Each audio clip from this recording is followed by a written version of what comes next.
Modular synth music all sounds the same, or at least that's a criticism that I often hear, from people probably outside of the modular world.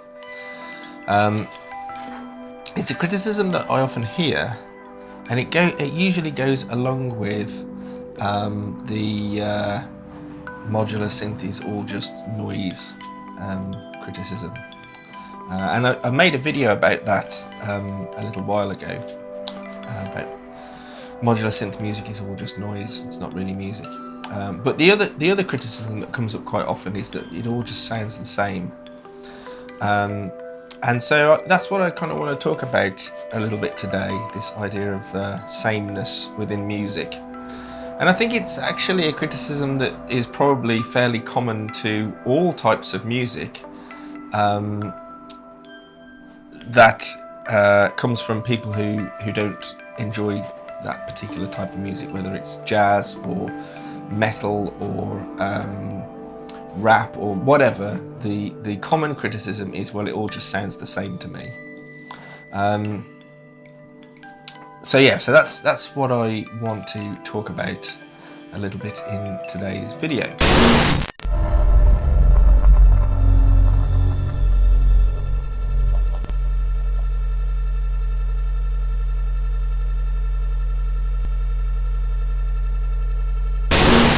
Hello and welcome to the video, and if you've not been here before, my name is Richard and I make videos about modular synth mainly, but sort of music and creativity and so on as well. So thank you for tuning in today. And in today's video I want to discuss the idea of modular synth music all sounding the same. Now actually there are kind of two aspects to this that I want to think about. One is the idea that people who don't necessarily understand the music that they're listening to, whether that be modular or jazz or rap or metal or whatever, will often criticize it by saying, well, it all just sounds the same to me. But also, maybe there is a little bit of truth to that, in that sometimes it does all sound the same. Have you ever had the feeling that you're kind of you're churning out the same kind of sounds or the same patches over and over again?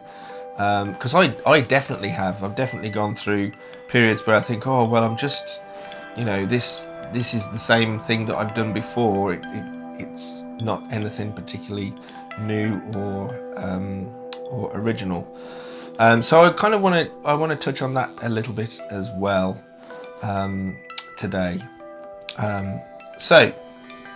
This idea of music all sounding the same, I think that really just comes down to, in many ways, sort of a lack of education or a lack of openness to listen to new types of music or music that you've not encountered before.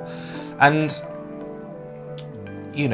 a lot of music, if you're not familiar with the type of music or the genre, it does kind of all sound the same, because the big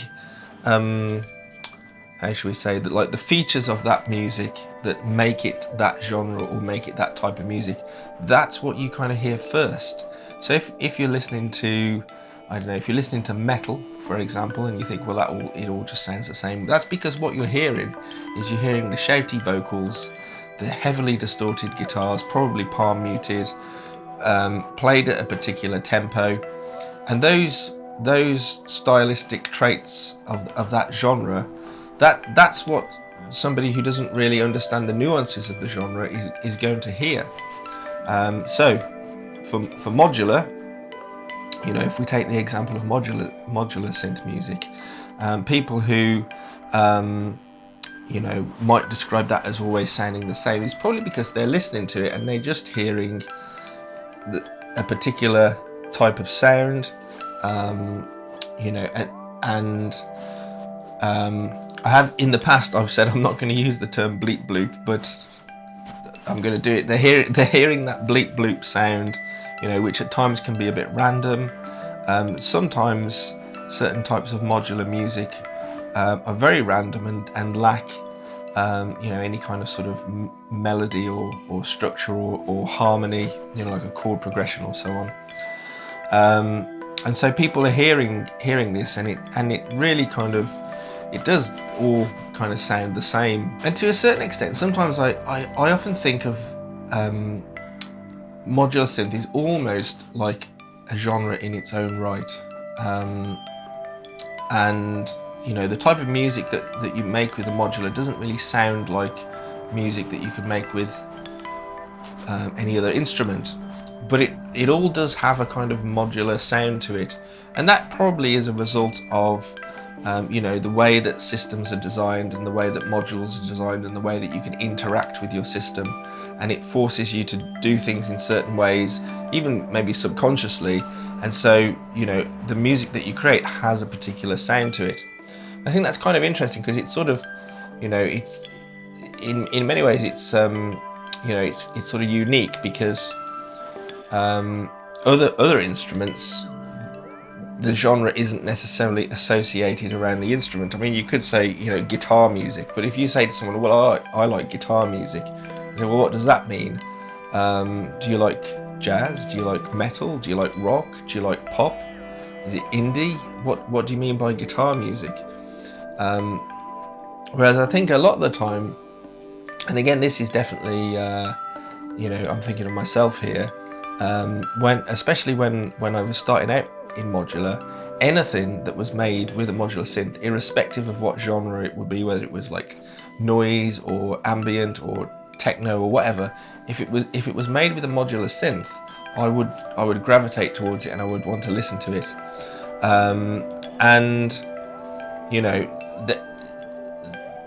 the fact that it's made with a modular synth, I think it does have a particular kind of sound to it, or you know, whether it's the way that the music is structured or unstructured, it does tend to give the music a particular kind of sound, and a lot of the time that might be because a lot of people will use certain popular modules, you know, and that is the same for lots of types of music. You know, there are certain guitar pedals that are considered classics or iconic or just very popular that people will gravitate towards, and I think the same is true with modular.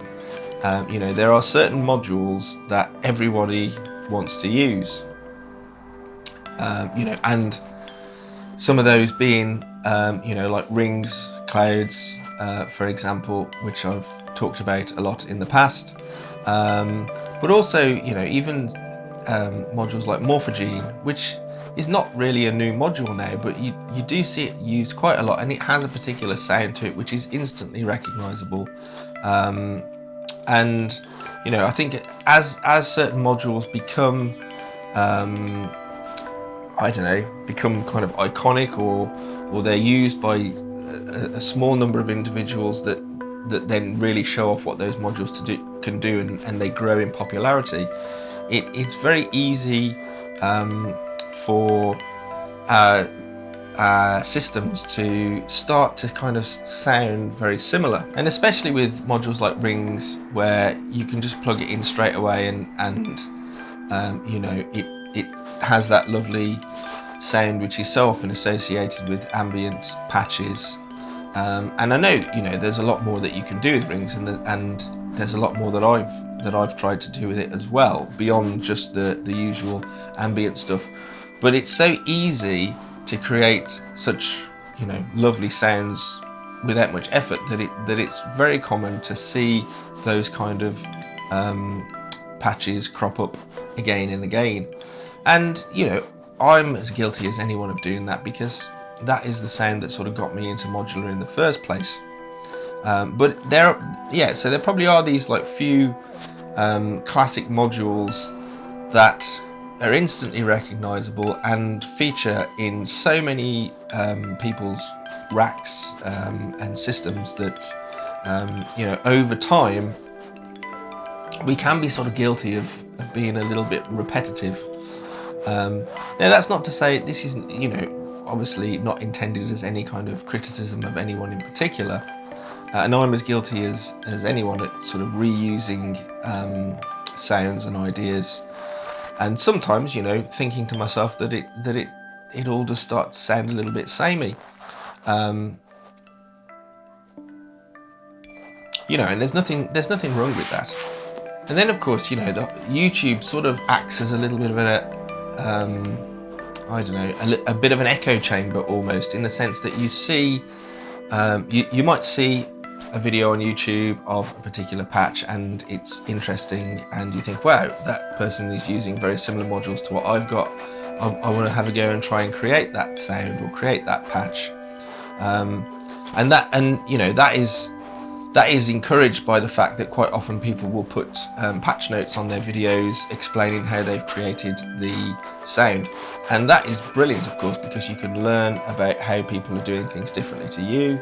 You can learn particular techniques, but it also does encourage people to recreate the same sounds as somebody else has created, rather than, you know, trying to explore and create their own sounds.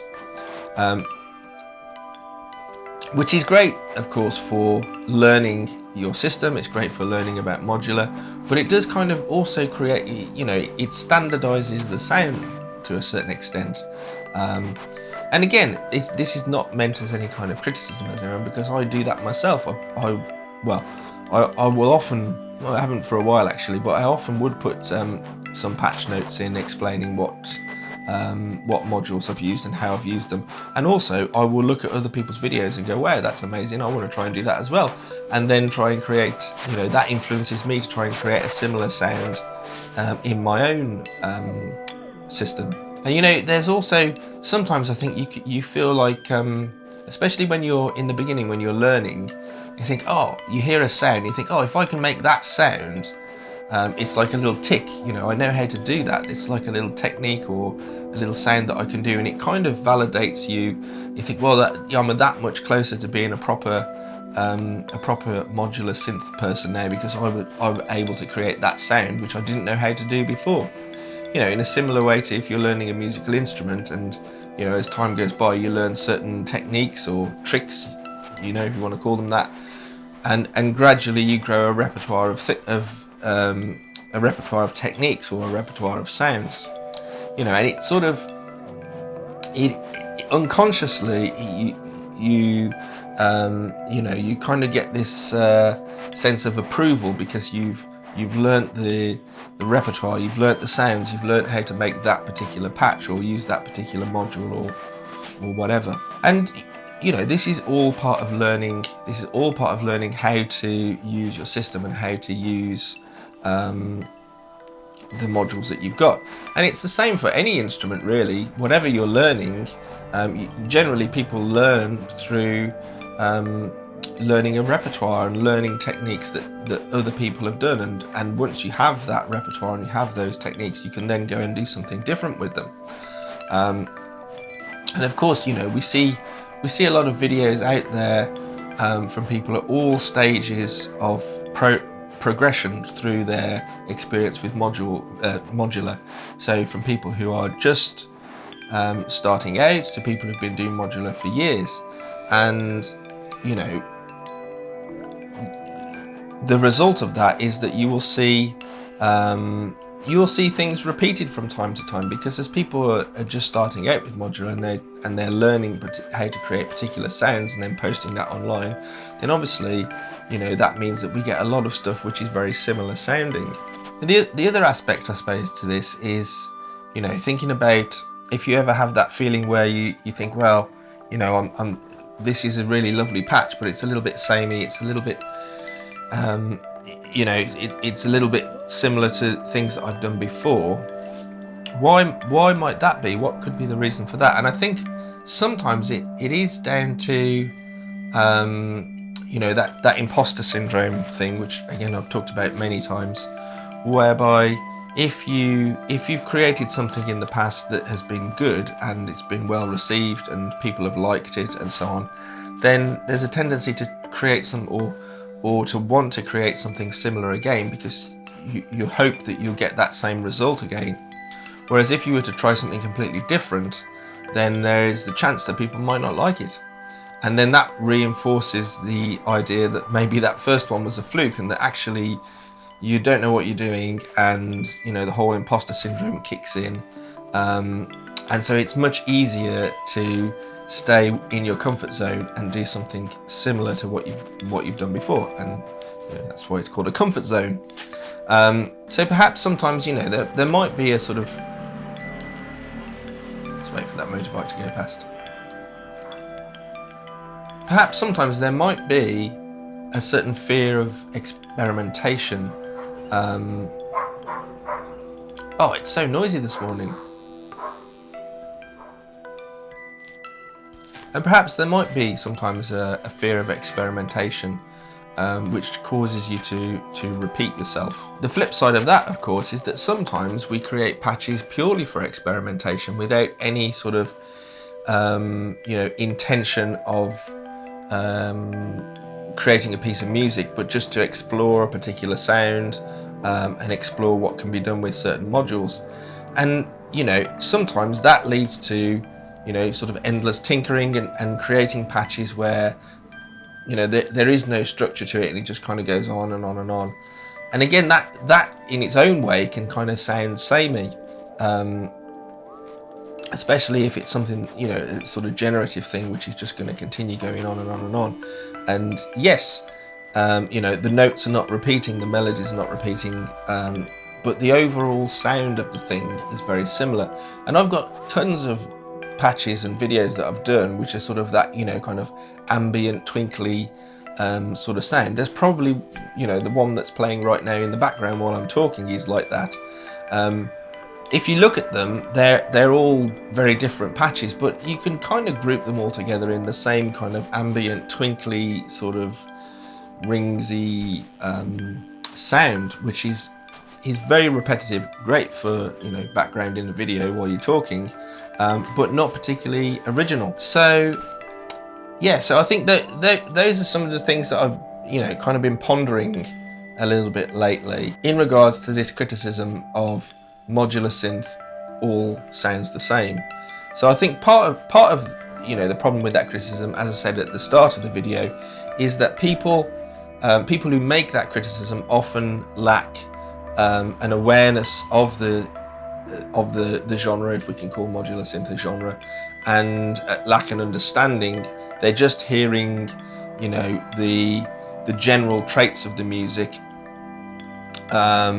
and it does all sound the same in that sense, in the same way as any other type of music sounds the same if you don't understand it or you're not been educated about it. And I know people will argue, well, good music you shouldn't need to be educated in order to enjoy good music, but I would argue against that. There's a lot of classical music, there's a lot of jazz music, all sorts of music really that if you don't sort of put a little bit of effort into listening to it, then you're not going to understand it and you're not going to enjoy it. And so I think that's one aspect of this criticism. And then the other aspect is the thing, actually, it's a lot of the time modular can sound the same, because a lot of the time people are doing very similar things using similar modules. There's a lot of repetition over, people using this sort of classic modules and so on. And it is very easy to get, very samey with what you're doing. So how can we sort of, I guess the final part of the video is how can we try and do something about this? How can we avoid this? So some of the work that I've been trying to do recently is focusing on constraints and limitations with my patches. So trying to add some form of limitation into or some form of constraint into what I'm doing, which I usually will set out before I start working, in order to force me to have to think differently. So if there's something that I always end up doing, which makes my patches sound very samey, then from the outset I'll say, right, I'm not going to do that particular thing this time. I'm going to try and do something different.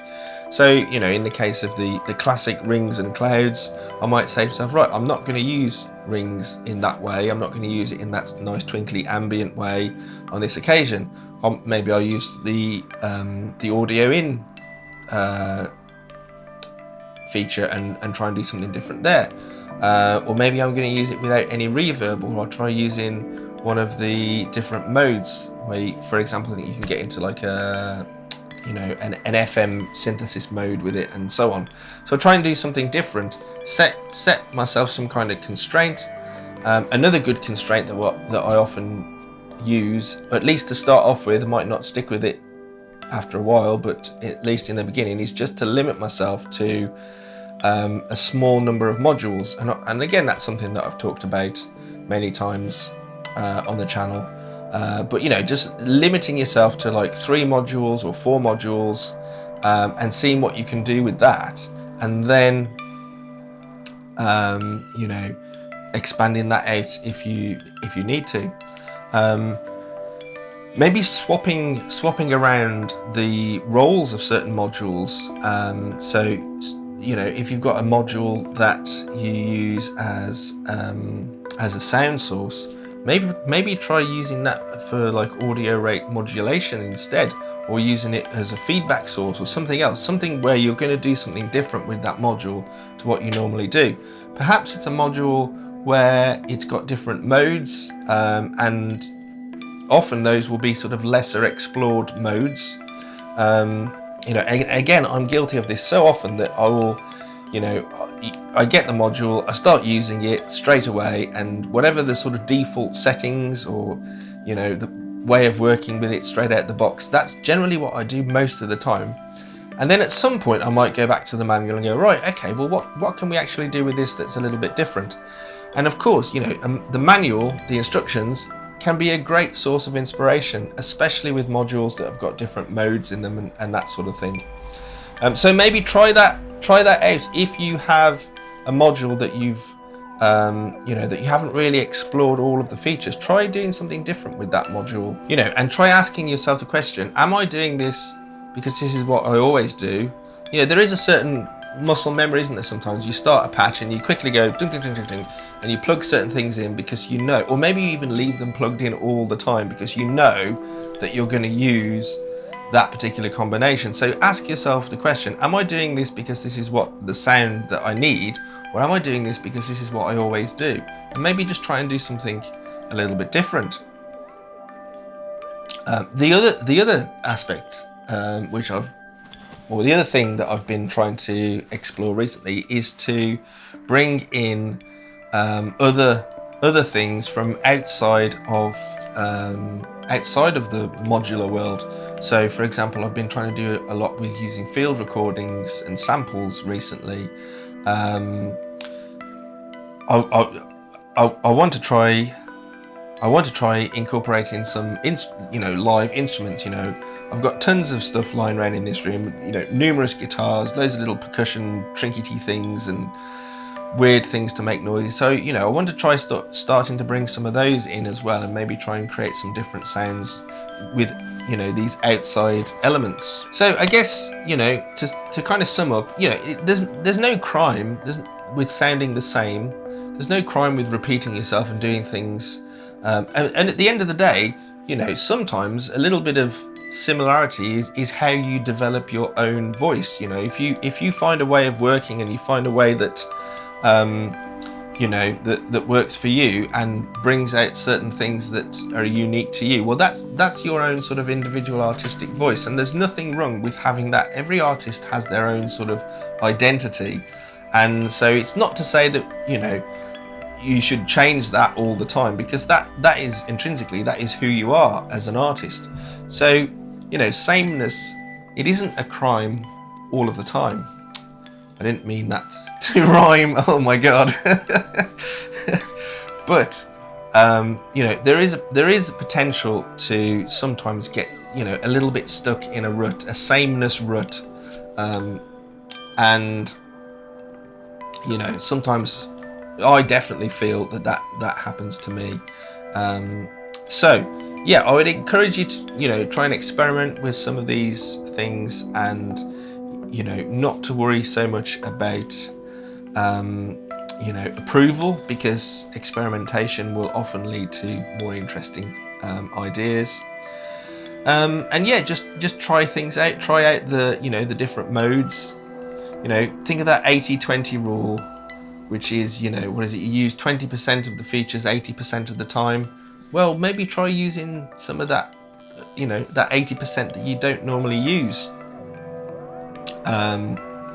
So I hope you found that interesting. And if you have done, then hit the like button, and don't forget, please subscribe if you're enjoying these videos. And let me know what you think in the comments. What you know, what is the weirdest thing that you've done with Modular? What's the weirdest thing that you've tried, and the weirdest sound that you've created that actually worked? I'm really interested to find out. Let me know in the comments below, and I will see you in the next video. Thanks for watching. Cheerio.